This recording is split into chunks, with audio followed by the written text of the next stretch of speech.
Hello' everyone, Bihu পাইছেহি ন? পিঠা পনা বনাইছে নে আপোনালোকে? আমাৰ এইফালে নাৰিকল কটা হৈ গৈছে, পুঠা আছে, এই পুঠাই কাটি দিলে।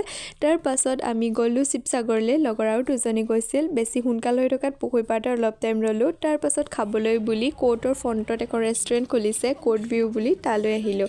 এইফালে কিবা কিবি অলপ অৰ্ডাৰ দিলোঁ, তাৰ পাছত খাই বৈ উঠি ফটো মাৰিলোঁ। তাৰ পাছত আমি উভতি আহিলোঁ তাৰ পৰা। ক'ত যাওঁ বুলি ভাবি পেলাই লগৰ এজনীয়ে ক'লে কি তাই ফুল কিনিব আছে, তো ফুল কিনিব গ'লোঁ। আৰু তাৰ পাছত থ্ৰেডিং কৰিব আছিলে এজনীৰ, থ্ৰেডিং কৰিবলৈ সোমালোঁ।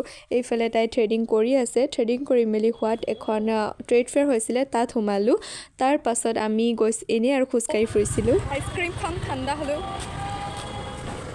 তাৰ পাছত আইচক্ৰীম খালোঁ। তাৰ পাছত আমি ঘৰলৈ উভতি আহিলোঁ। এইফালে আমাৰ খানা আছিলে আজি। খাই বৈ মেলি ঘৰলৈ আহোঁতে মায়ে দেখিলোঁ পিঠা বনাই আছে, মানে লাড়ু বনাইছে। ময়ো অকণমান হেল্প কৰিলোঁ। আজিলৈ মানে আছিলে, বাই।